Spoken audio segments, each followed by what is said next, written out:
Atau misalkan, Pak beli handphone saya, misalkan.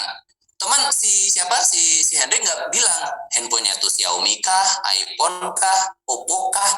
Pokoknya sih cuma bilang, Pak beli handphone saya. Nah, akad tijaroh, akad yang menguntungkan. Karena bank itu sejatinya adalah lembaga yang cari untung, profit oriented. Nah, sepertinya ada akad jual beli, ya. Mereka menggunakan akad jual beli dalam akad tijarohnya. Nah, jual beli itu ada 5. Ada ba'i nakdan. Ba'i nakdan itu artinya jual beli secara tunai. Contoh, saya beli ke Pak Hendrik, misalkan beli HP, harganya 1 juta, ya udah saya bayar 1 juta. Itu jual beli yang secara umum kita pahamin. Terus ba'i mu'ajjal. Ba'i mu'ajjal itu jual beli secara tunai. Secara pilihan. Mu'ajjal itu pilihan. Jadi bisa tunai, bisa cicil, bisa kredit. Bisa tunai, bisa cicil. Ya, misalkan saya beli barang HP, kalau tunai harganya 2 juta, kalau cicilan 2,5, itu nggak apa-apa, jual beli yang seperti itu. Tapi dari awal di akad awal harus dimunculkan, kalau tunai sekian, kredit sekian, itu nggak apa-apa. Yang tidak diperbolehkan itu ketika kita jual beli hanya mencantumkan harga tunai, tetapi dalam proses pembayaran kita cicil. Di awal tidak transparan, itu yang nggak boleh. Terus yang baik taksit itu jual beli cicilan. Kemudian salam. Nah, ini yang ditanyakan oleh Pak Hendrik sama Pak Komar. Udah dijawab juga. Jual beli langsung, barang belum ada. Jadi misalkan kayak online, kita cuma disodorin gambar. Nah, itu asalkan jual beli yang tadi itu memuat rukun dan syarat. Ini tidak adanya penipuan, tidak adanya goror, tidak ada penjudian, tidak ada maisir, maka jual beli salam walaupun nggak ada barangnya, dia boleh-boleh saja. Seperti halnya kita jual beli online shop ya, ada garansi kan biasanya, ada retur, bisa dikembalikan, seperti itu. Ada garansi bisa dituntut secara hukum, itu nggak apa-apa. Kalau di bank itu biasanya jual belinya murabahah ya, produk-produk yang dipakai itu murabahah, jual beli. Selanjutnya ada lagi akad sewa menyewa. Jadi akad tijaroh itu ada 2, akad sewa menyewa, akad tijaroh itu ada 2, akad buyuk dengan akad sewa menyewa. Nah, sewa menyewa ini bisa diambil keuntungannya. Bisa menggunakan ijarah pemanfaatan jasa, bisa menggunakan jualah pemanfaatan kinerja. Nah, salah satu contoh akad ijarah itu adalah musyarakah. Musyarakah itu kayak tadi, misalkan saya kongsian modal dengan modal. Modalnya sama. Saya sama Pak Komar pengen mendirikan walet 50-50. Nah, ini pakainya musyarakah jenis muafadah. Ya, terus kalau misalkan modalnya tidak sama, saya Pak Komar, saya 20, Pak Komar 30, nah ini pakai musyarakah bentuk inan. Terus kemudian misalkan Pak Hendrik nih seorang jenderal polisi misalkan, ya Pak Hendrik jenderal polisi, saya pengusaha punya duit gitu kan, Pak Hendrik mau bikin restoran, Pak Endut versi kedua, versi Bengalon misalkan, ya kan Pak Hendrik jadi jenderal misalkan, jenderal polisi, Pak Hendrik punya nama baik, ya kan, endorse lah, bisa dikatakan endorse. Nah, koleganya Pak Hendrik itu pejabat-pejabat. Wah, saya bagus nih bikin rumah Pak Endut di mana? Di Mengalon. Oke Pak, saya punya modal 100 juta, yuk bikin atas nama Pak Hendrik. Nah, Pak Hendrik nanti akan menarik investor dari orang-orang pejabat, menarik pelanggan-pelanggan juga. Nah, itu namanya musyarakah dalam bentuk wujud, menggunakan nama baik. Terus kemudian ada musyarakah abdanan, yaitu pencampuran jasa.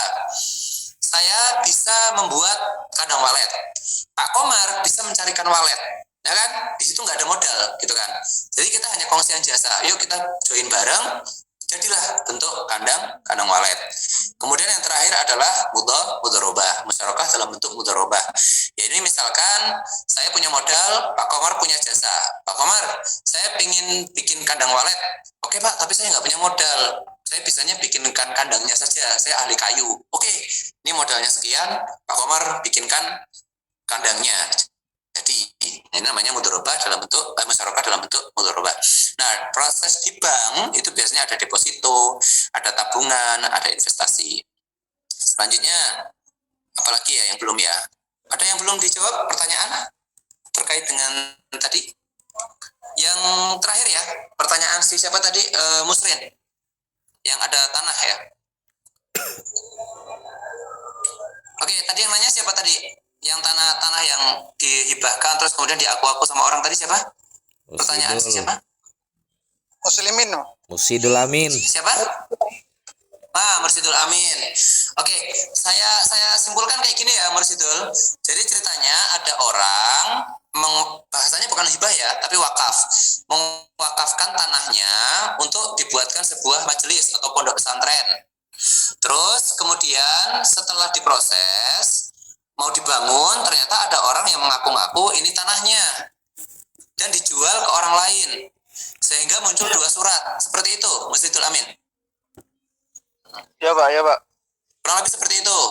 Nah, sehingga orang pertama tadi yang menghibahkan tadi, ya, yang menghibahkan ini orang yang pertama itu bingung. Lah ini kan tanahku, saya punya suratnya, saya punya sertifikatnya, sudah saya wakafkan, keluar sertifikat wakaf.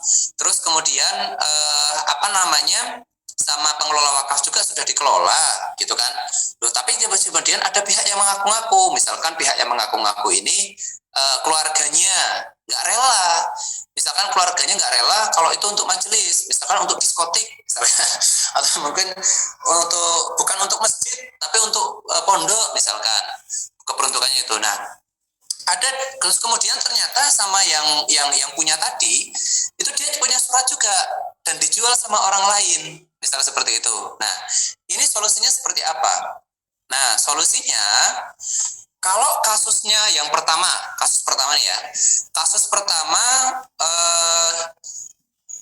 orang yang menghibahkan, terus kemudian orang yang punya tanah tadi, misal gini deh, contoh ya, ini kasus pertama. Saya sama Pak Komar bersaudara. Saya menginginkan wakaf ini dulu orang tua saya, dan jadi saya Pak Komar nih kakak adik misalkan. Orang tua kita menginginkan tanah ini untuk pondok pesantren, misal. Untuk pondok pesantren. Nah, ketika itu orang tua masih ada, kita urus, sudah jadilah pondok pesantren. Ya kan, sudah jadilah pondok pesantren. Ketika dalam proses pertengahan pondok pesantren ini orang tua kami meninggal, gitu kan. Nah, ternyata Pak Komar menyengketakan bahwasanya tanah ini bukan untuk pesantren, tapi untuk masjid. Seperti itu misalkan Pak Komar. Jadi saya dan Pak Komar berbeda pendapat. Nah, kalau kasusnya seperti ini, bukan dijual lagi ya, tapi perbedaan tujuan wakaf, ini maka bisa diselesaikan di pengadilan agama. Karena pengadilan agama mempunyai kewenangan absolut untuk menyelesaikan sengketa wakaf. Nah, nanti di dalam sidang wakaf itu, sengketa wakaf itu akan dilihat nih pembuktiannya. Dulu keperuntukan wakafnya seperti apa, saksinya seperti apa, akad-akadnya seperti apa. Kan orang kalau bikin akad harus ada saksinya juga. Terus kemudian tanahnya itu seperti apa, kemudian keperuntukannya seperti apa. Terus adakah tanah-tanah yang terpisah-pisah seperti itu. Nah, itu kalau kasusnya yang pertama itu maka disengketakan di PA ya. Tapi kalau misalkan kasusnya kedua, contoh misal saya mewakafkan untuk masjid, terus tiba-tiba ketika sudah dalam proses pembuatan masjid ada orang lain, contoh misalkan Pak Bahrun datang, orang lain, duh itu tanah saya, itu tanah saya, itu belum lunas, itu ini saya punya buktinya, sertifikat saya juga punya, saya yang mewakafkan punya sertifikat, Pak Bahrun juga punya sertifikat. Nah, ini gimana kok bisa satu tanah memunculkan dua sertifikat? Solusinya itu bisa di tiga peradilan ya, di tiga peradilan. Pertama, di peradilan agama dia memperkarakan sengketa wakaf ya, sengketa wakafnya dulu. Terus kedua, dia di peradilan umum. Di peradilan umum itu dia mensengketakan terkait dengan jual belinya, karena jual beli ini menjadi ranahnya peradilan negeri atau peradilan umum. Terus terkait dengan sertifikat yang bisa keluar dua tadi, itu kita mengajukannya di peradilan tata usaha negara, di mana peradilan tata usaha negara itu mengurusi terkait dengan kebijakan pemerintah yang tidak sesuai dengan hukum atau melanggar peraturan, kita gugat di sana.